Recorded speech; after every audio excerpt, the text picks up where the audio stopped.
Women have the power to transform this world. We can end crime and violence if we all agree to do one thing: share. Let's share our wisdom, share our time, share our talents, share our finances, but most of all, let's share our love. This is the Female Solution. Grand Rising, and thank you all for joining us on this Wednesday edition of the Female Solution Global Radio TV show. I'm Naima Latif, and we are so excited because we're bringing you a sister from the continent who, of course, was born and raised here in the USA, but recognized that we need to connect with our brothers and sisters. And she's doing some amazing things in Ghana and across Africa. When it comes to international trade, it's more than just a notion. It's more than just a philosophy. You have to get your hands dirty, get in the dirt, get into the serious business of growing food, producing products, and getting them to the marketplace. And so this is what my very powerful sister does all the time. And she's bringing her insight and expertise to share with us today so that we can be a part of the process, because this world is changing and we've got to be ready by being independent enough to take care of ourselves so that we are not panicking when things change. So let us welcome center stage our dear sister, Cicely McClennon. Thank you so much for joining us today on the Female Solution Global Radio TV show. Thank you so much for having me. I always love to talk with you, and I love coming on to share with you guys all the good and positive work that's going on. Yes. Well, first, tell us a bit about your story.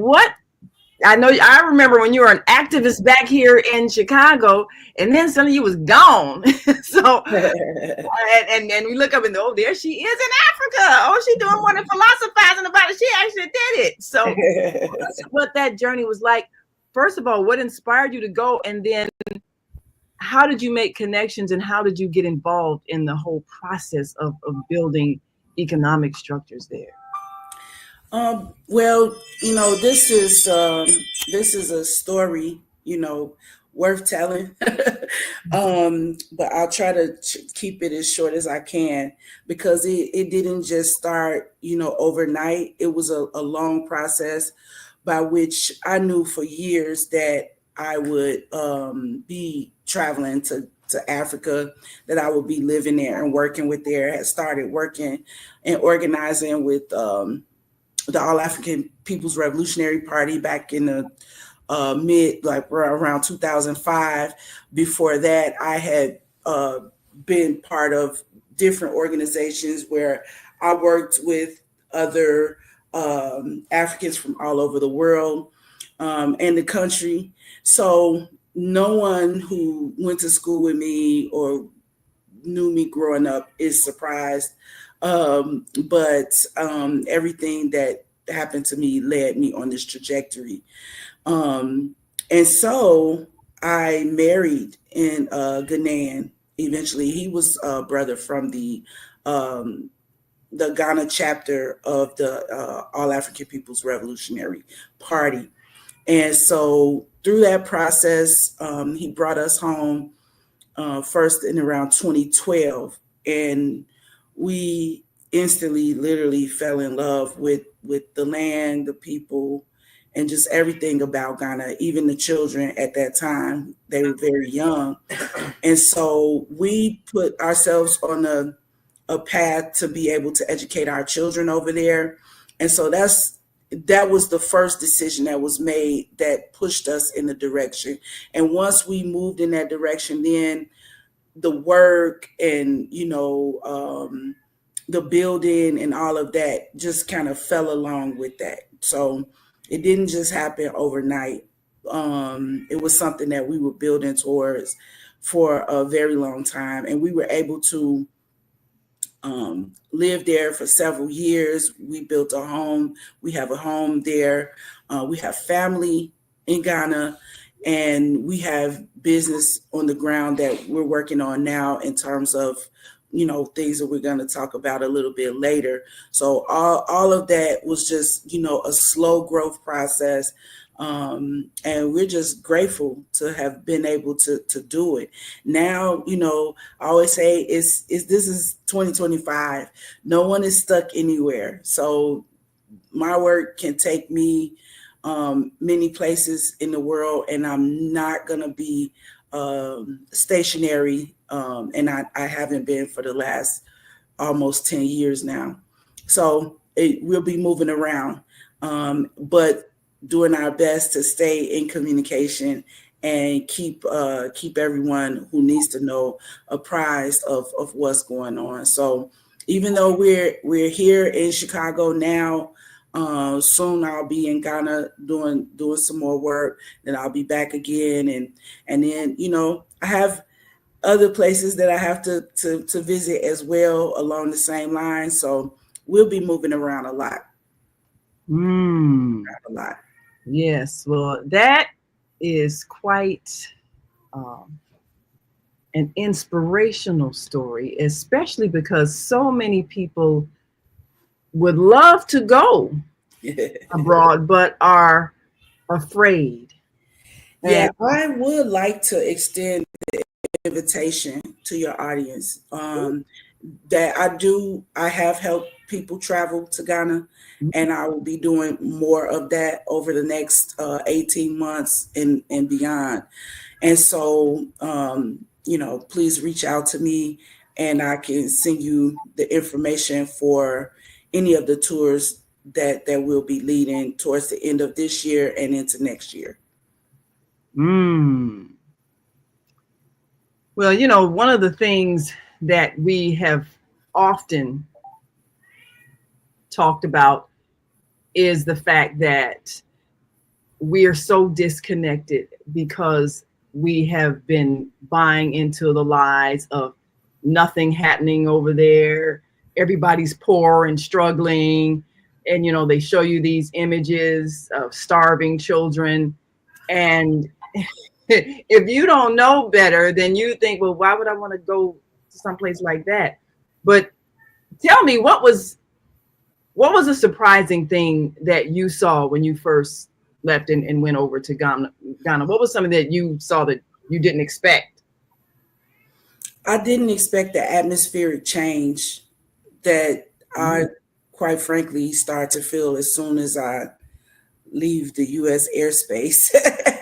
I did not expect the atmospheric change, and you can feel it, you can sense it, and by the time your plane lands, so much pressure, and you don't know how much pressure you under until you relieve it in the sometimes, and that's how it felt when I first got to Ghana.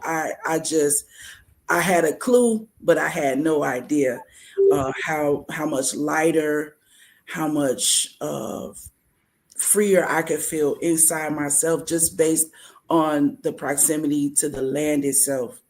It just changes everything, and it refreshed my spirit, and I don't know, it was just a huge moment for me. And every time that I do get the chance to be in Africa, it affects me physically. My blood pressure lowers. I just, I lose weight without even really trying.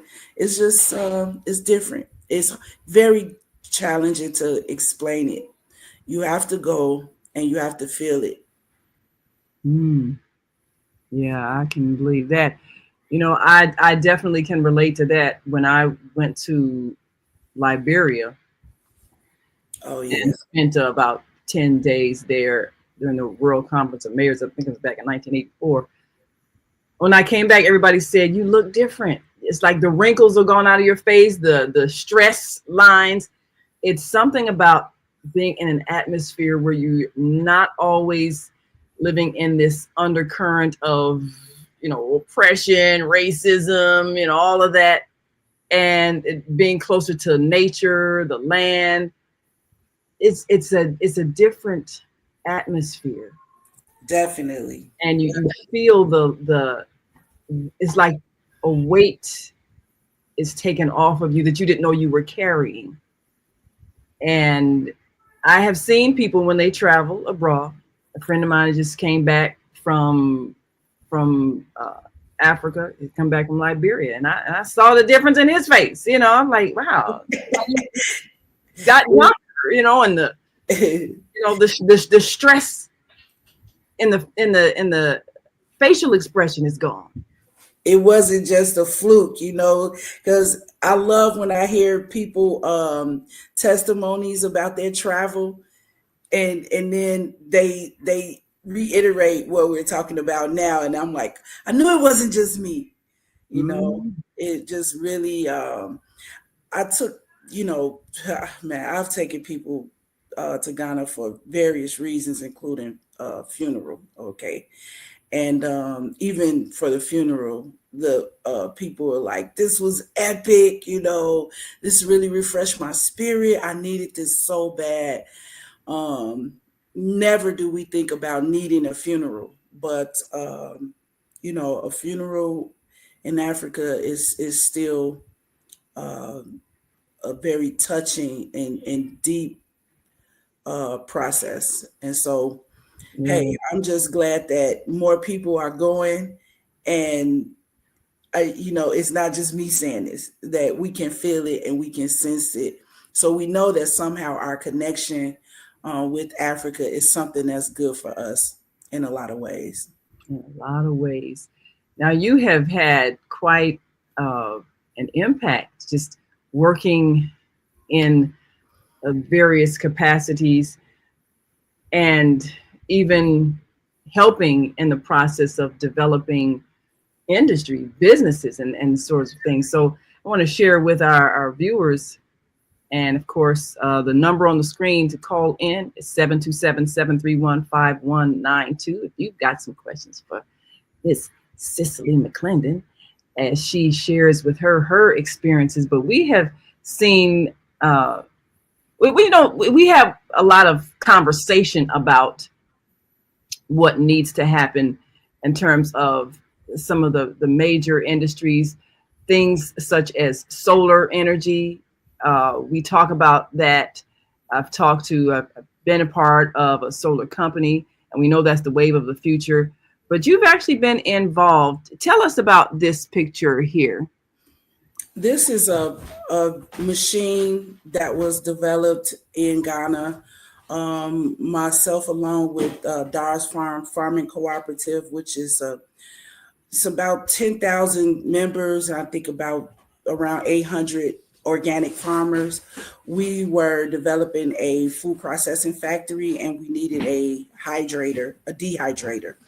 And so we worked with a local machinist, and we developed, this is one of the prototypes. They do different ones, but this one is a hybrid, so that it can work with solar, as well as if you need to attach an energy source to it for whatever reason. Maybe in my mind, we want to run it overnight or something like that. And so this is one of those such machines that we use at the factory in Ghana right now.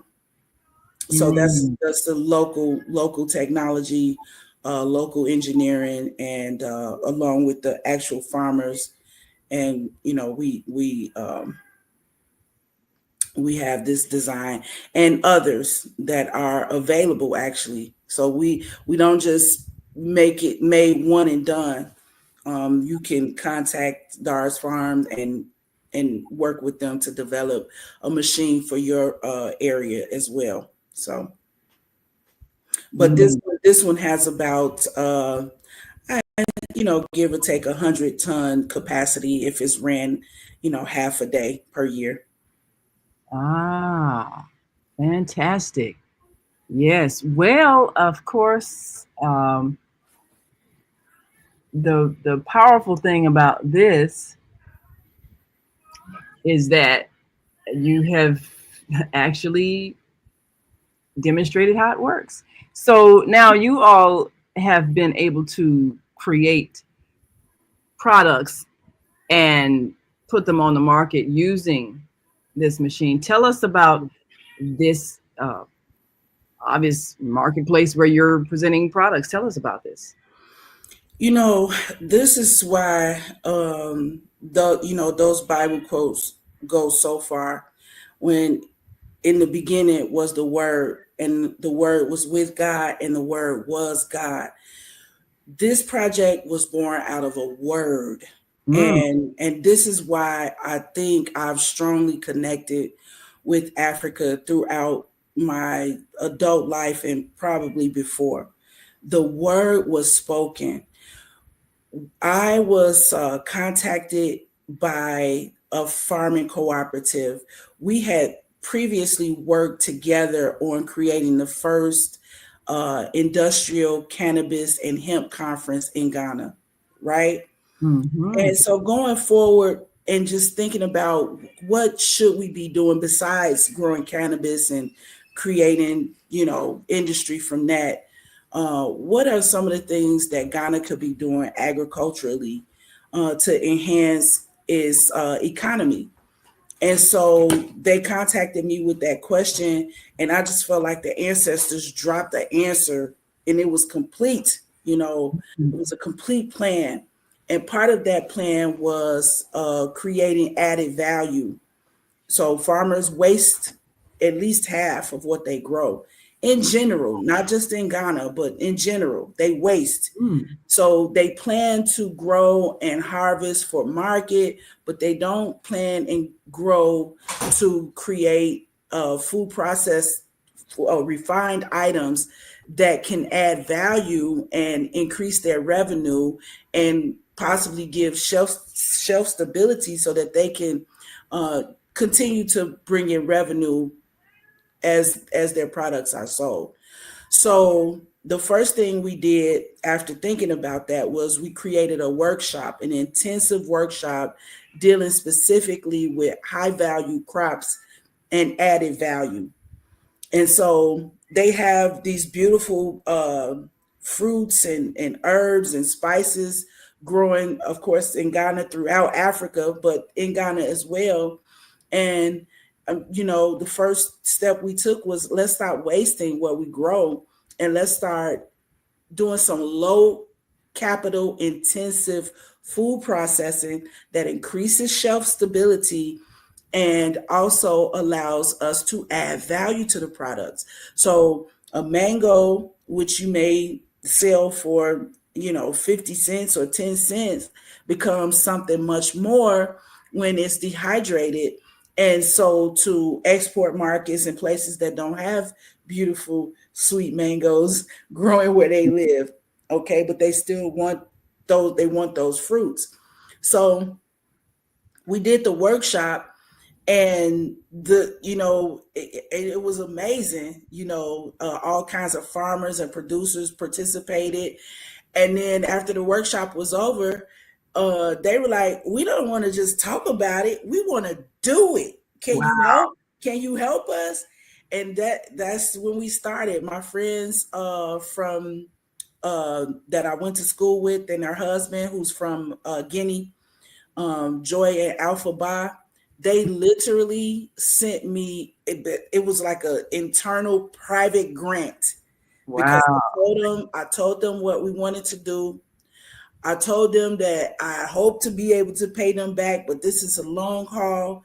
They told me this is what we had always envisioned and wanted to support you to do.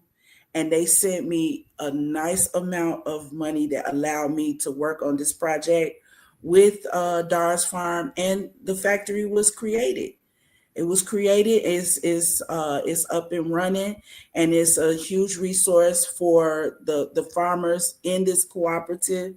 And next, our our goal right now is to actually engage the process of export and making sure that these products are able to be enjoyed in other parts of the world. So that's the Wow. background of that. So like I said, creating jobs, creating manufacturing opportunities, building industry, and that's what we're doing with our farmers. So Mm.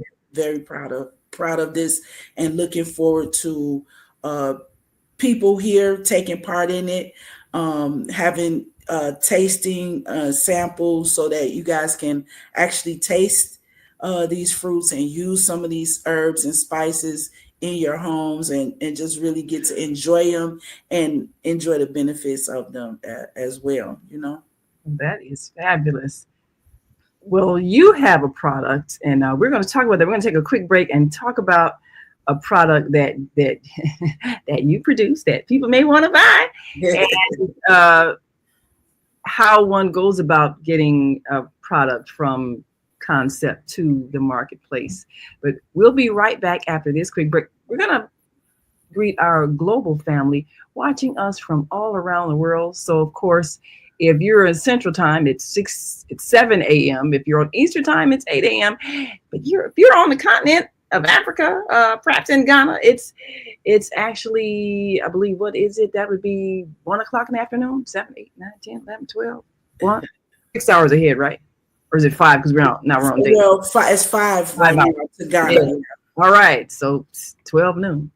But we want you to tune on in and think of ways that you can connect and you can expand, because we are now one world community with all the systems, the internet and everything else.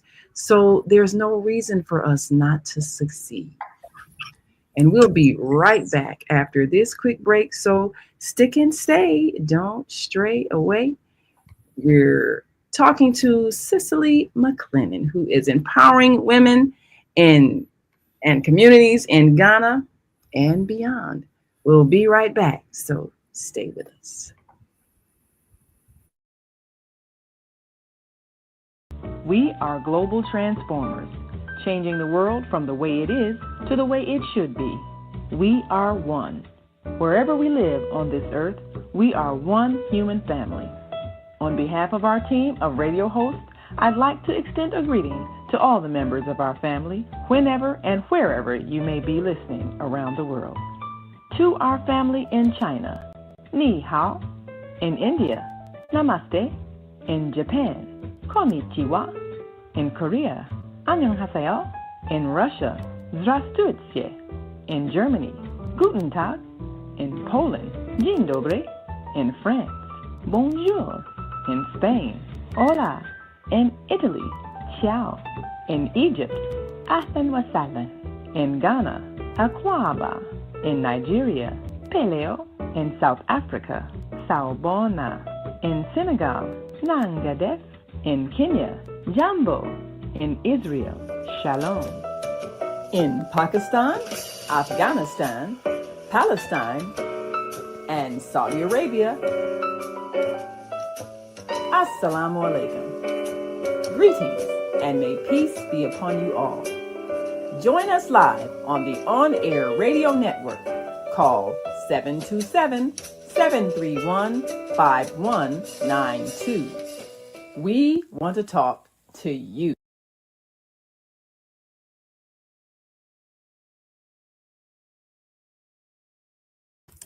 Yes, we do want to talk to you, and we want you to talk to us too. And we are talking to Cicely McClennon, who is coming to us live right here in Chicago, but she's usually in Ghana. And one of the exciting things about being on the continent of Africa in Accra, Ghana, is you get a chance to feel much of the energy of the people there. And it is a definite difference when you can let go of some of the stress of America. Now, we've got here a product that I am sure people would love to sample and love to purchase. And if they've got a store, love to sell. Tell us about this. This is Ethiopian styled honey wine, which Ethiopia has a very long and unbroken tradition of using honey and having beautiful honey and using it in different ways, including making honey wine. And so this is my Tej that I'm working from production to market right now. Um, Tej and Afrik. Is yeah, that the brand? yes, that's definitely the brand. And you know, I know that recently there's been some talk about alcohol being um, just a bad actor in the body. But I like to rely on not just current science, which is sometimes manufactured by bad actors.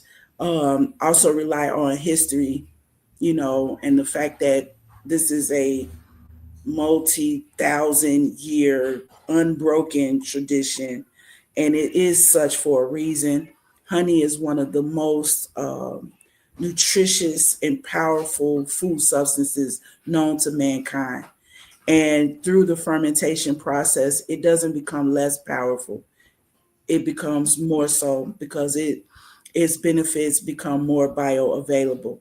So it is my assertion that the benefits far outweigh any negative from this type of drink. It's a whole food product, meaning that it's not synthesized down to concentrated form like a spirit or some other type of or essential oil or something like that. So some people find that honey wine is particularly helpful in their in their life for celebrations, weddings, and all sorts of things. So I stand by it.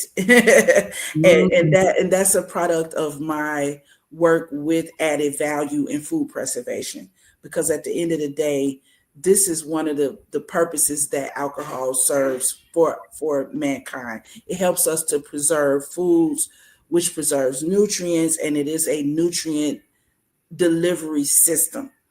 And so we make a natural wine in the spirit of that. So the goal is no added chemicals, nothing that would deter from the natural process of the honey and the yeast and the water and what it creates together.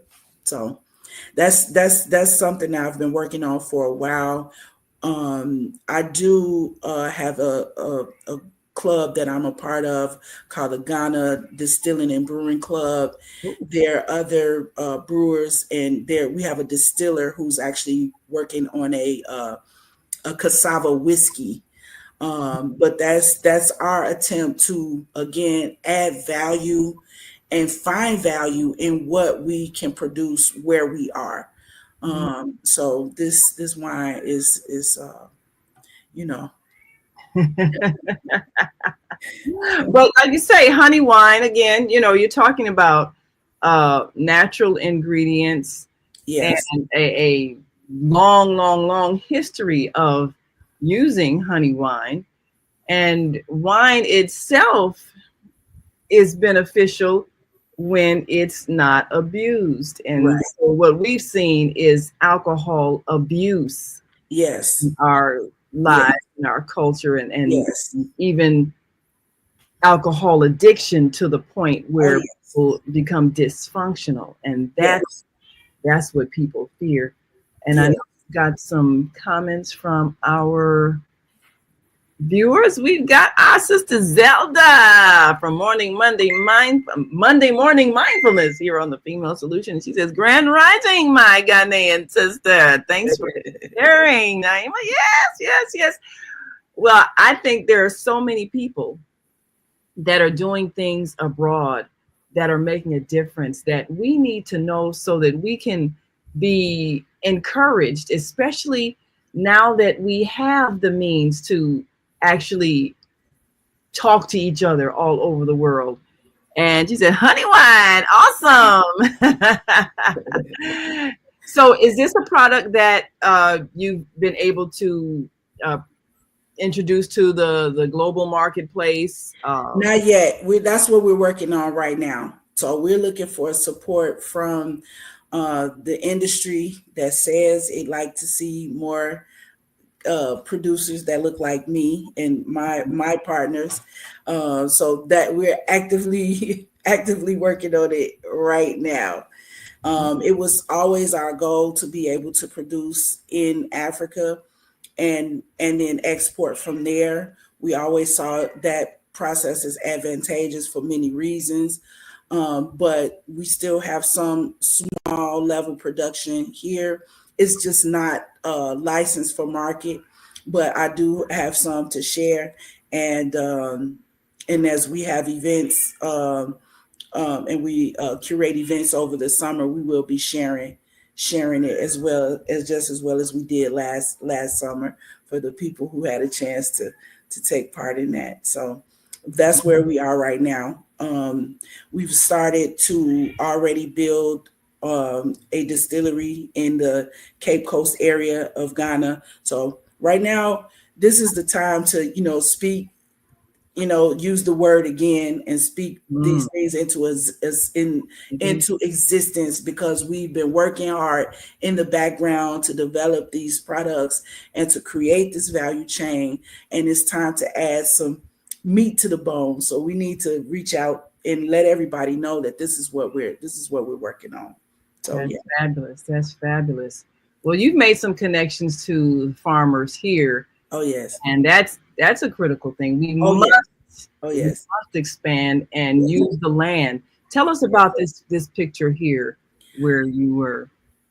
These are my children. I'm in the background there. My back is to the. Oh, I see. Yes. But, these are my children. We on this particular day are visiting Basu Natural Farms.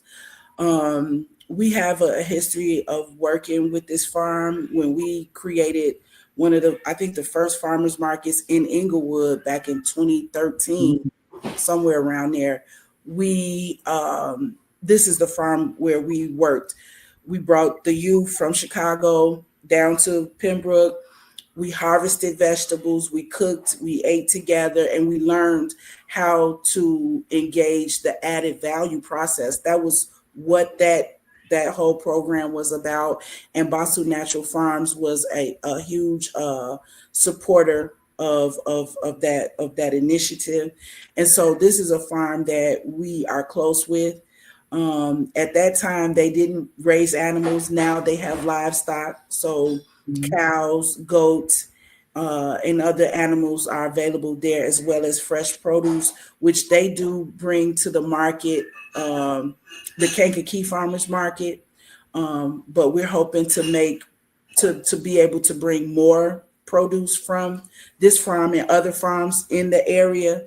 The young brother Shango, who is the Basu Natural Farms, let's say junior, the young man has taken over much of the farming production at this point. And I'm just extremely proud to have been there through the process of supporting this farm and having this farm support us with fresh,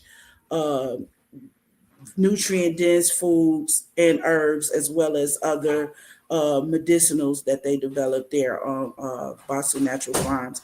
You see, my children are very much, even though they've been in Ghana, one of them half of his life, they still feel very much at home right here on the land in the Pembroke area, right here in Illinois.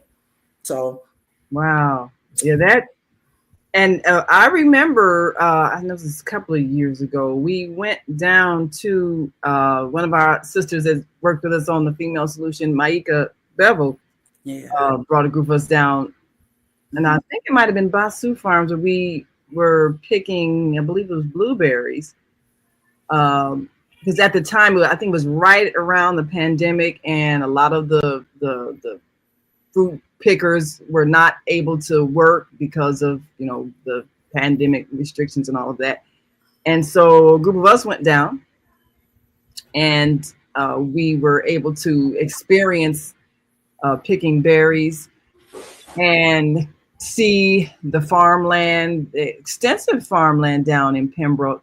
Oh, absolutely. Pembroke, the landmass of Pembroke is not as big as Chicago, but it's very close. It's quite the landmass, and it's also on top of a huge freshwater aquifer. Yes, yes. So there's a lot of opportunity in that land, and I believe here you are, and tell us about this picture here. This is I'm at Black Oaks Center for Sustainable Yeah.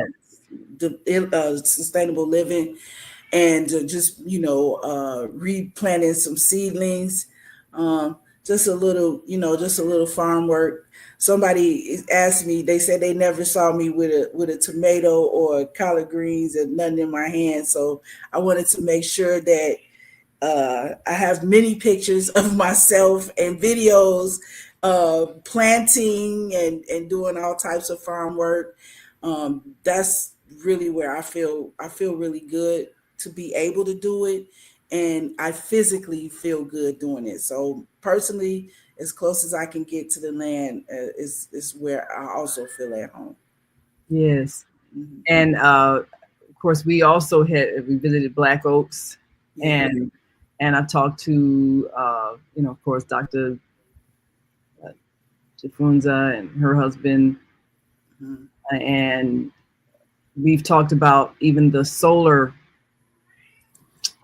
power and expanding that for many of the farmers, the hothouse farming and things like that, because what's going to be necessary in this upcoming season is us using our land to grow our own food. We keep saying it and philosophize about it, but you know, we created a farming program during the pandemic. It's called Pandemic Farms, but it stands for Producing Agricultural Nourishment, Developing Economies, Making Independent Communities. Oh, I'd love to connect with that. Oh, we gonna definitely connect, yes, because what we're urging people to do now, we got these nice, beautiful lawns in our homes, and that's nice, but how many of us eat grass? Okay, so that's not really helpful for what we need. Now, unless you got a cow that you're feeding, that nice lawn isn't going to sustain you. So at least take a good portion of that and grow food. And so, you know, I did it, and we worked with some other land where we grew food, and I had collard greens and lettuce and tomatoes and you know, food that I eat. Yeah. And I was able to connect with the Healthy Food Hub that Black Oaks worked with in selling produce. And I brought my collard greens down there, sold them at the Healthy Food Hub. And then they sold the collard greens to Majani's restaurant. Wow. And I was just so proud. I said, oh, thank you. You see that? They wanted me a plate of greens. I was just so excited. Like, oh, I'm buying my own greens. And that is a food system. That is what I've been engaged in building over the last probably 10 years. That is so, you know, that is a process that you went through with that, but we want to scale that and make it replicable. That's what we want. So and I actually have engaged Black Oaks on that conversation of it possibly re-emerging the Healthy Food Hub and coming in as a strategic partner, as one of the founding members of the original Healthy Food Hub, and someone who was there at the beginning when the Food Hub was like a seed and it needed nurturing and you know, sunlight and water. I was part of that mix, and so based on that, they reached out to me, you know, looking to see if I would be interested in like I said, coming in as a strategic partner and creating a reemergence of the Healthy Food Hub. That was a powerful system of delivery of not just fresh food, but it was a powerful foundation of community building, business incubation, and also community economy, which is something that people don't account for. And so I encourage the entire community to converge upon those of us in the ag sector. That is something that I'm so serious about. Converge upon us. Let us put our heads together and create a real system that has measurable impact on our health and our economy.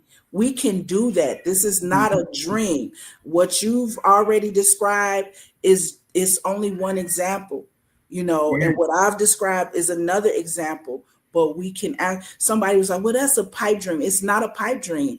We ran that market for 10 years. That market was responsible for generating millions of dollars within our community, which is unheard of. Yes. But we did that without really even the benefit of what all the information, the science, and the knowledge that we have today. So there's really no excuse. There's no excuse. Not one excuse will be accepted. So I'm looking for all of our community partners, all of our supporters. Let's converge upon the growers and the ag development sector.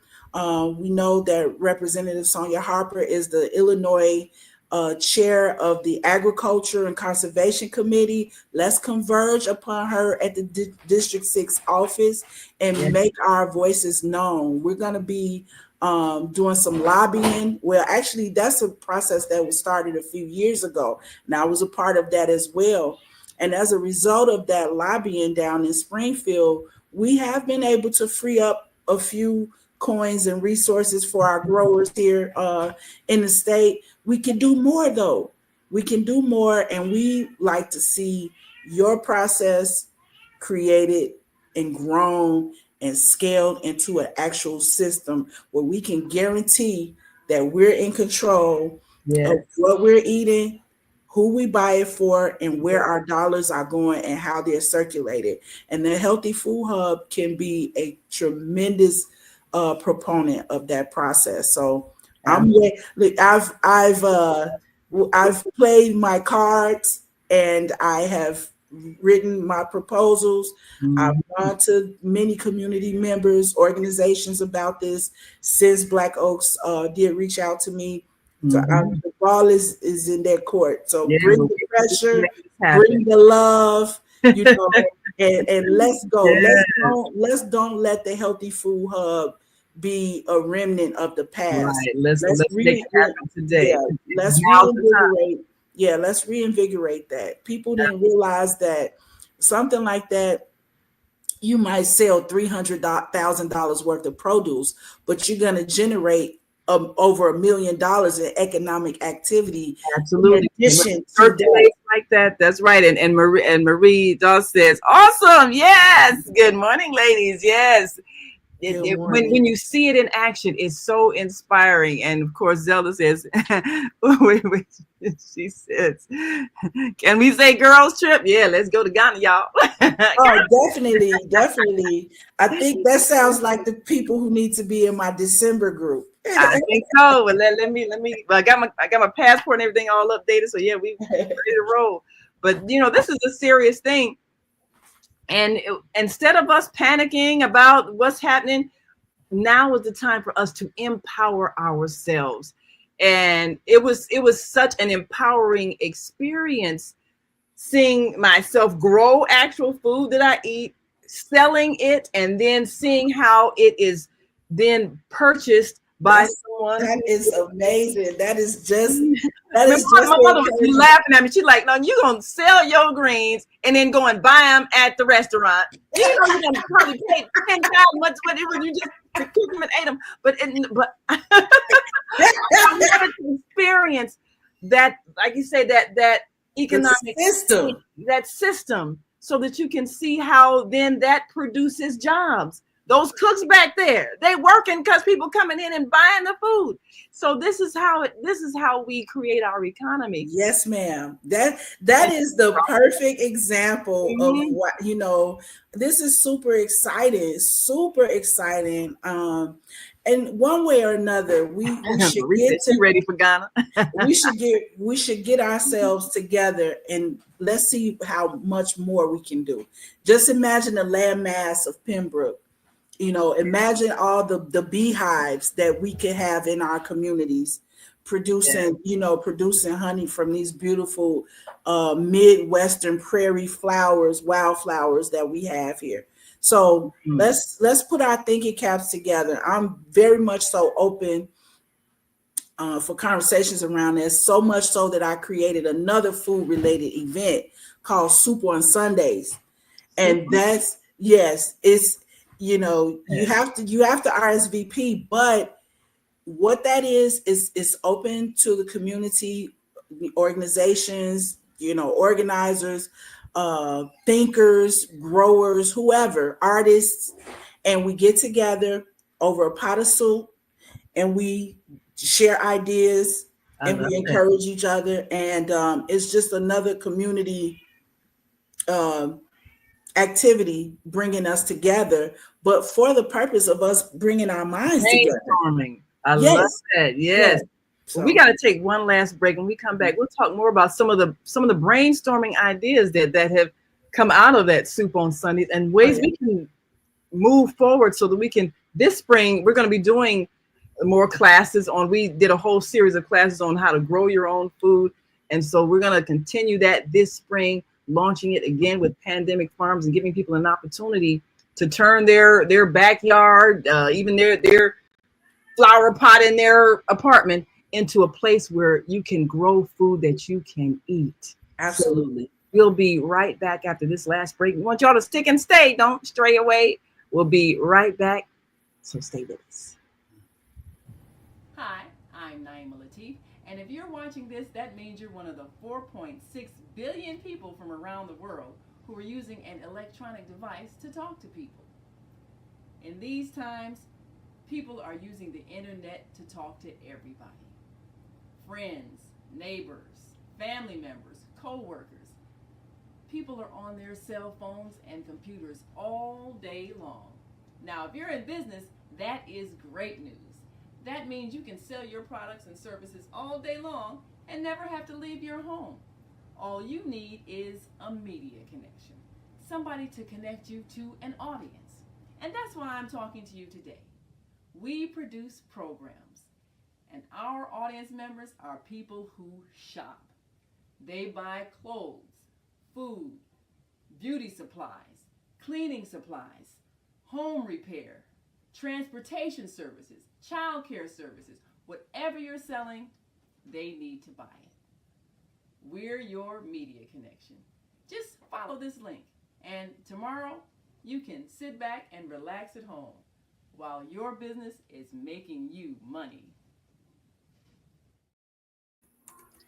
And we are back. You're listening to and watching the Female Solution Global Radio TV show. I'm Naima Latif, and our guest today is Cicely McClennon, who comes to us from Ghana and beyond as she works in the trenches in creating enterprises, businesses, and empowering communities so that we can be self-sustaining. Yes, ma'am. So I am so grateful that you did more than just philosophize about it, but actually put it in motion so that you can see it working. So you all have done some amazing things with creating a means to produce products, get them to the marketplace, working with farmers and helping them to reach out and get those, train people is really what we need to do. Many of the urban community, we need to know how to grow food, especially we've been living in these urban environments where we're used to buying it at a grocery store. That's kept us so dependent. But what are some of the ideas that have come out of your Soup on Sundays that you're working on now? Well, to be honest, I can talk, but I'm with you, Mama. Things got to come to fruition. It happens. Okay, Yeah. so that's part of why I'm so glad to be here, because I really need more widespread support for some of the things that we're doing. Number one, hands from Marie. Yes. We do. We need more support. We have this Cape Coast initiative that we're working on, which includes that distillery. It includes a $500,000 resort and tourist resort project that we're working to capitalize. We'd like to purchase One Africa Resort. Oh, that is fabulous. Speaking of the resort, we got Zana, who is one of our hosts out of London, and she says, I'm absolutely intent on getting to Ghana this year. It's the most beautiful place. Well, all yes, right. ma'am. Yeah, we gonna make this up. Yes, ma'am. So in Soup on Sundays, there are actually some real estate people, and we got to talking about the possibilities of capitalizing the purchase of this actual resort. And so we're literally putting together a very small group of people and a little bit larger group of investors to help us actually capitalize that project. That resort is on the Gulf of Guinea, and to believe it or not, in reconnecting with Africa, that whole section is owned, except for a small piece, is owned by Africans from America who repatriated. And so we like to, since Mama ImageMakers is retiring and she wants to sell the business, we are well placed to take One Africa to the next level. And so that's one of the things that has grown out of our conversations on Soup on Sundays. The other things that have grown out is it also gives us a chance to show some of our products. We bring teas and herbs, waist beads. We have all kinds of stuff that we bring from Ghana that we like to sell them for real. So it gives us a chance to experience things, share them with people, talk about the market process and actually get things out there. Another thing that has grown out is we're developing some work with Mama Africa's shop on 71st here in Chicago. Yes, so we're actually hosting events there. Copper and Ink, which is going to be coming up May 24th. That entire weekend dedicated to African Liberation Day. So we're going to be cash mobbing Mama Africa's shop. Wow. And bringing some very talented artists to that venue, including some of our best jewelry makers and ink tattoo artists, David Boykin. So we're, so these are the types of things that come together when we get together. Am I missing anything? That is fabulous. But of course, Mama Africa is part of our team here, and so absolutely. So some of these things on the show, some of those artists, and now we got a question here from the Higher Learning Network. Zelda says, "Is it true that they recognize you as American, and can we expect to pay more because we're Americans?" And a lot of times that subject comes up, when Americans travel abroad and you shop and they kind of jack up the prices. Oh, y'all American, y'all got money. But what was your experience like? Was it? I was more paranoid about it, and I embarrassed myself on a couple of occasions. Okay, I don't recommend you come into Africa with that perspective or attitude.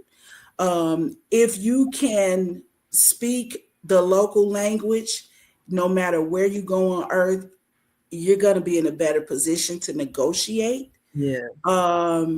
But no one's trying to hear the American accent and not get paid for the most part. I understand that. I mean, so that is the world over. So yeah. I don't know why we isolate, African countries for this behavior. Everybody does it because Americans got money, and you're gonna spend it if you're coming to my country because I know you got it. I mean, that's business mind, But if you approach people with that attitude, it still wouldn't be correct because, to be honest, most people are not. It's not that serious. They're out there working every day, 6 days a week, and if you pop up, that doesn't change their entire nature. So I have been in situations, a few, where I have embarrassed myself from being overly focused on someone trying to get me for an extra nickel. Yeah. I mean, so don't embarrass yourself. And even a couple of times I found out that they gave me the regular price, and I was really embarrassed. So don't be paranoid thinking they're trying to skip you. Don't do that. Negotiate. If the price is not good, leave it there. If you found the price good, accept that and move on. Don't be paranoid. Don't bring that energy, because you are going to be miserable if that's what you do. That's my best advice. Yeah. Go with a good attitude. But that's understandable.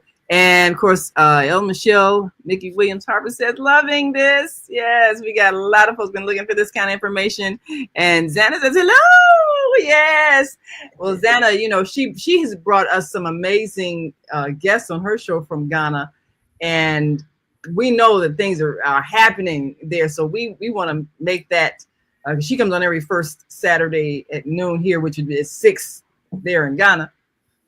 But one of the things that we have experienced is that there's a lot that we could learn from people who are doing things that are very innovative. So we do have to go with the right attitude. And what's the exchange rate for the US dollar? I think that changes all the time. You almost have to check it daily. It does change, but right now it's around 16 CDs to $1. Yeah. It's been hovering around 16 CDs to $1 for quite some time. It might change by some small percentage points, but yes. So, I think that this is an excellent time for us to be able to make the connections overseas and have a plan of action. We know that the banking system as it stands is going to collapse. And we know that there's going to be a panic when there's no access to food. If we do the things that we know we can do, create systems of growing our own food wherever we live, exchanging, even developing other systems of exchange. I know we had a guest on that talked about the Cola Nut Collaborative that they put together. Yes. Where, you can do a bartering system. We'll be introducing another kind of bartering system soon here, and getting people prepared to be self-sufficient so that you don't have to panic when things change in this world economy, because we can create our own world economy. Absolutely. That's the plan of action. So we're looking forward to hearing more from Cicely McClennon. We're going to hear more from her right here on the Female Solution in the coming weeks and months. But of course, we want to make sure people can get in touch with you. So let me bring up, of course, they can contact you on Facebook, right? Yeah, Facebook. I put my number in here. And let me see. I believe let me put the Facebook link. I should be able to.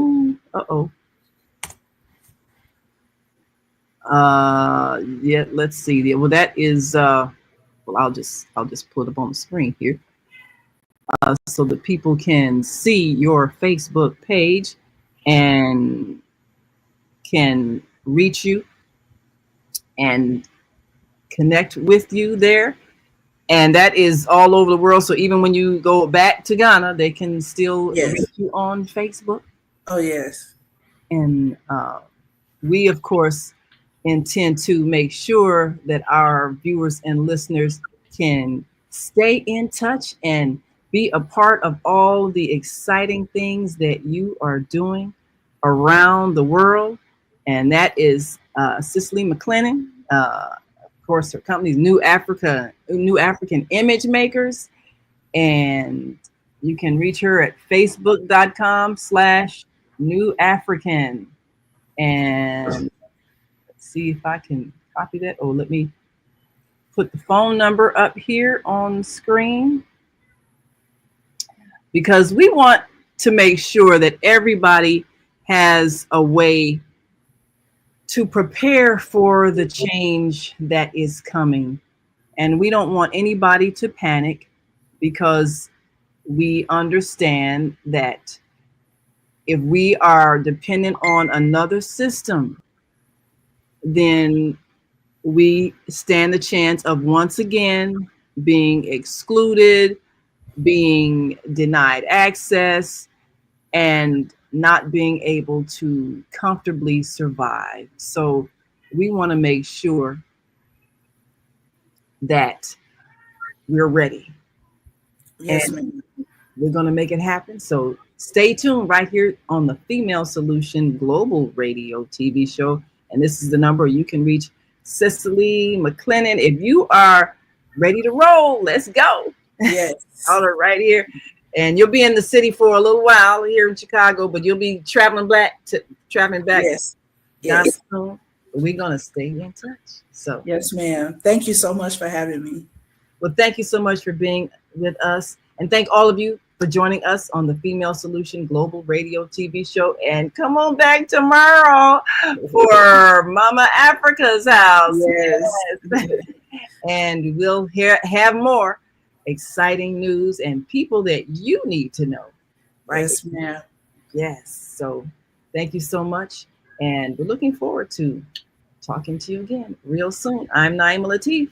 And until next, continue to shine your light.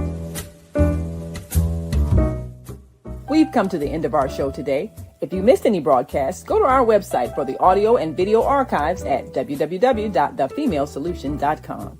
On behalf of our team of radio hosts, I'd like to thank all of you who participated in today's discussions. And to our global family joining us from all around the world, we say thank you. To our family in China, xie xie. India, Dhanyavad. Japan, arigato. Korea, kamsamnida. Russia, spasiba. Germany, danke. Poland, dziękuję. France, merci. Spain, gracias. Italy, grazie. Egypt, shukran. Ghana, madasi. Nigeria, eshe. South Africa, Ngiyabonga. Senegal, Jareth. Kenya, asante. Israel, toda. Pakistan, shukriya. Afghanistan, tashakur. Saudi Arabia and Palestine, shukran. Assalamu alaikum wa rahmatullahi wa barakatuhu. Thank you, and may peace be upon you and the mercy of God and God's blessings.